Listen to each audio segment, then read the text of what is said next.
Our roadmap for the morning, with a debt deal almost done, we can now turn our attention to a downgrade. Vince Reinhart in the FT says we probably deserve it unless we start working on programs to stimulate growth. A big downgrade at Walmart over at Jefferies, saying there's some downside risk to sales through the remainder of the year. And some respectable earnings from the likes of Pfizer, Toyota, Coach, but continued worries in Europe keeping a lid on enthusiasm as the Dow now flirts with the 8th straight day down. We haven't done that since 2008 in October, which was not a good time for the markets, although nobody's saying that we're in a similar period right now. But you've been talking offline and on Twitter about how we're still not down that much from the top. I think that's significant. Why don't you talk about the notion that, we've been down for 7 straight, but we really haven't given up the ghost.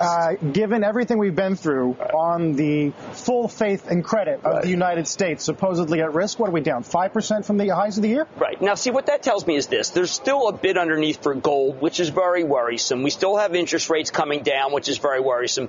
But we may be able to go back and start focusing on individual stocks. That's not worrisome. I make a list every morning of the pro stocks and the con stocks, the companies that did well in earnings and the companies that didn't, plus the macro. And it's much longer today for the pro than the con.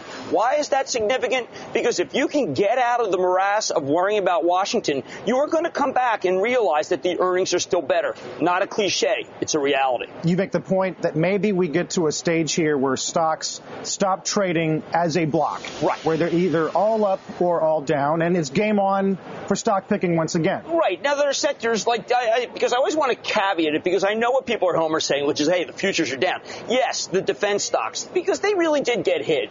I don't like what was said about the defense stocks, about the defense in the budget. However, I think something's got to get hit. Some of these healthcare companies, they're going to get hit. But oils were relatively spared. That's a big part of the S&P. I didn't see anything negative about them. I also think that the retailers have not been nearly as bad as I thought at this juncture, but we've got a controversial Walmart call coming up. That may be more secular toward that particular segment of retail. I like this day. Let's just cut to the chase. I like this day. You like this action? Yes, because yesterday we came in and it was euphoria based on futures trading as if, wow, the cloud is lifted. Today, things are supposed to be really terrible. I want to know what's terrible. What, the fact that we didn't raise taxes big? That would have gutted the market. The fact that we didn't cut spending big? Do I want to own any big industrials when we cut spending big? Is it a great deal? You know what? I'm not a political scientist. I'm a stock picker. And from my point of view as a stock picker, it allows me to focus on other things, like how managements do, execution, and earnings. Right. Given that, though, we just got income and spending pretty weak, right? Here's the note from Jefferies on Walmart, which we'll see what that does today. Data points do not look great. Recent share data checks suggest continued challenges in Q2, more aggressive pricing coming. I mean, clearly, your framework for the second half has to have changed a little bit since GDP on Friday. No, it's definitely weaker. The purchasing manager, supply chain, all weak. I am just saying that we took recession, I think, off the table, went back to slow growth. Now, this fellow who downgraded Walmart, I happen to like him and followed him for 20 years. But he still likes Target and he still likes Kohl's. If you thought the consumer was really being shut down, if you thought back to school was awful, you would take down Target and Kohl's. You wouldn't just stick with Walmart. So are the problems execution at Walmart? I have felt that ever since Lee Scott left, the company's had another downturn. The pricing is wrong in Walmart. I'd rather go to Dollar Tree. I'd rather go to Kohl's. It's important to recognize that this may not be as sweeping a call as some would take. It's not a proxy for the American consumer overall. That's my take. Absolutely. In the meantime, oils. We got a little company called SM Energy. I know that people at home have not heard SM Energy. The only thing I know about SM is that Rihanna's song, which was a pretty good song. But some people know more than others. Interesting video. True. But I would point out that once again, you've got this dramatic find of oil in Eagleford, in Bakken. The discussion, had it last night with Aubrey McClendon on Chesapeake. The discussion is making our country more self-sufficient and crushing OPEC. This is a 2012, 2013 phenomena. You got to keep your eye on it because SM's going to be up the most other than Foster Wheeler, an infrastructure play that is also involved with petrochemicals. Yeah. Not to say, though, we don't have big, broad concerns about a downgrade, which we'll talk about in a second. Absolutely. And then the Secretary of the Treasury, Tim Geithner, on Good Morning America this morning talking about the possibility of a double dip. Take a listen. The economy is absolutely slower than we thought, really than everybody thought, and that's happening around the world. And in the United States, I think confidence here was absolutely very damaged by this spectacle they've seen in Washington of a significant number of elected officials of this country threatening default, really damaging the confidence. It caused a lot of damage to confidence. To the point where it could cause a double dip? I don't think that risk right now is very significant.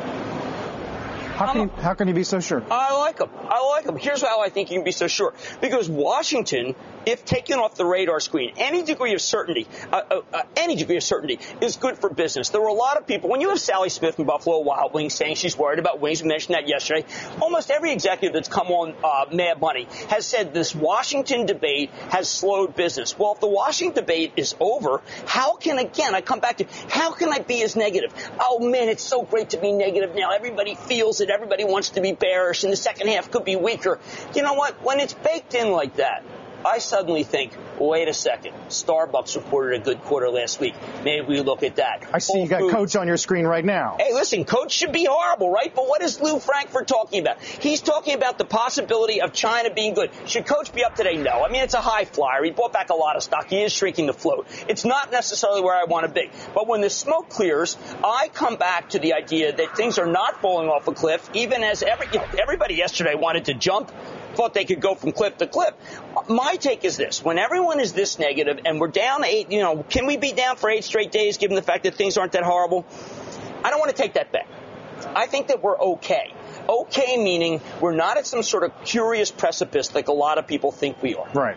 Isn't the premium that investors are willing to pay for companies with little exposure to the government now going to rise? I think that this is a have-not, different from what people would expect. A have government business, Northrop, Lockheed Martin, Raytheon, I got to rethink everything, okay? I got to go back over these HMOs. How badly are they now value plays after what we saw with Humana and UNH? Or are they just cut off at the knees? Becton Dickinson reports a great number. I don't see Becton Dickinson really just feeding at the federal trough versus what I thought might be the end of accelerated depreciation. I won't bore people at home, but the end of the big breaks for oil that the president talked about, I'm not seeing those. And let's go back to this notion of companies that do business overseas.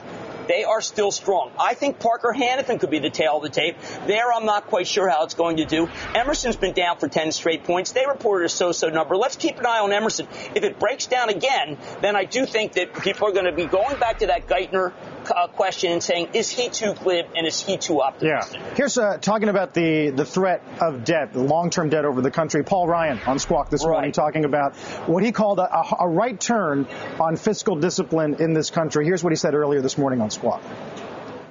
When the size of our government is going from 24% of GDP up to 40% of GDP by the time my kids are my age, that's not America. That's not a fast-growing economy. That's not prosperity. That's not upward mobility. That's not equal opportunity. We've got to engage on these issues, and we've got to show the country that there is a better plan for this country to keep our country's greatness.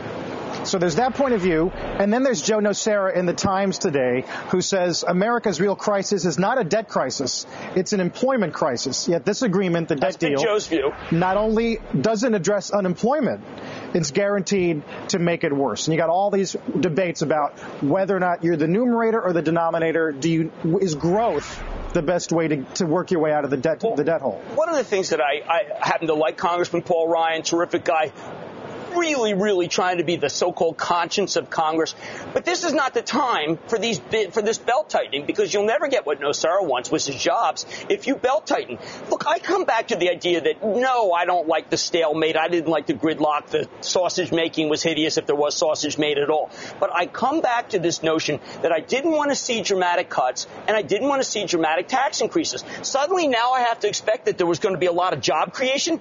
I want the ending of uncertainty. I think that's coming down the road. Is it the demand side that's really the problem? I think it's the uncertainty side. Now, this is a laissez-faire view. I don't really care for it historically because laissez-faire got us in a lot of trouble. But what I'm saying is you take Washington off the map because you don't get what Ryan wanted, which was dramatic spending cuts. You don't get this dramatic tax increase that we thought that President Obama wanted. Right. And we come back and say, you know what, maybe we're just able to take them off the table. So you sit back and pray, hope that American business comes back?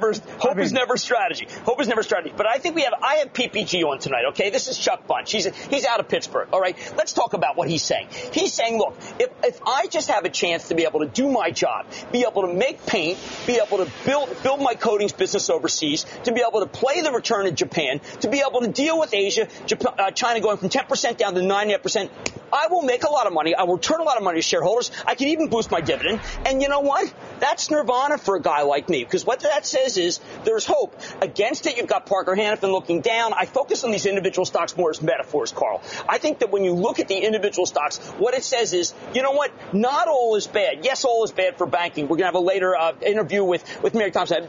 Community banks, They tend to be the winners. Yes, not all is good for healthcare. I recognize that. I think technology is a sale almost uniformly. But then I had Synchronous Technologies. They report. Why does that matter? Little company out of Jersey, Bridgewater. The reason why it matters is because we've had nothing but bad news about telco. Nothing but bad news. So I got a bifurcated market. I got some things that will work. I got some things that won't work.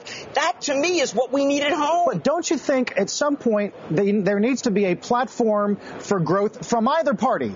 Repatriation of taxes, an extension of the payroll tax cut into next year, extension of the Bush-era tax cuts. Yes. Something that will give those CEOs some runway. They didn't get a lot to hang their hats on. And now we're back to talking about the Federal Reserve again and what Ben Bernanke can do. Jackson Hole is at the end of the month. Right. But I know that I wish that there had been just an incredibly heavenly bargain where we got lots of different breaks to be able to hire.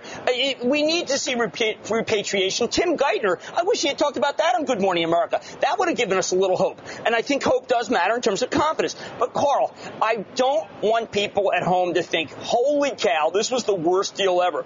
Because 72 hours ago, there was no deal. And no deal was apocalypse now. Could this be apocalypse later? Well, you know what? I don't think so. Was the government dysfunctional? Well, we didn't get the big tax increase. Let's say we got big tax increases. You know what you and I would be talking about? We talk about 1937, slipping back into depression. Yeah. Let's say we got big spending cuts. What would we be talking about? We'd be talking about 1933, 1934. Why doesn't the government put up more money? So you know what? We take 34 off the table. We take 37 off the table. And what we've got is pretty much what we had before this big crisis. So we're looking at Italy again. I got a million reasons to sell everything. But I bet you it doesn't go down hard from here. And you're talking over what time period? Over the next? I want to see employment on Friday. Last Thursday, everyone forgets we had a job claims number under 400,000. Yeah. We got an ADP number tomorrow. I'm already saying, listen, don't pay attention to it. I know we got to talk about it. I'd like to take it off the day book. Don't pay attention to the jobs number this week, to ADP. No, ADP, because I think I want to. No, Labor Department. I am saying, what's my bottom line? When everyone's as pessimistic as I now hear, and we've been down for 7 straight days, how revelatory is that, Carl? How revelatory? Is that really shocking? No, the answer is the consensus has built very quickly that things have to go down. I like that and want to take the other side of the trade. Not aggressive. But you go back to the high growth, the Apples, the Googles all look down. I think they are opportunity. And what happens to your gold hedge at 16.40? Never take the gold hedge off. Never take the gold hedge off. Now, I did say on Friday, you could take some capital gain on gold if you believed in the morass. And gold is not necessarily going to go down on this because gold is a currency. But I do believe you can take a little gold off, not a lot, but stay long with the 10% position minimum, 20% maximum. I am a gold bug, and I am proud.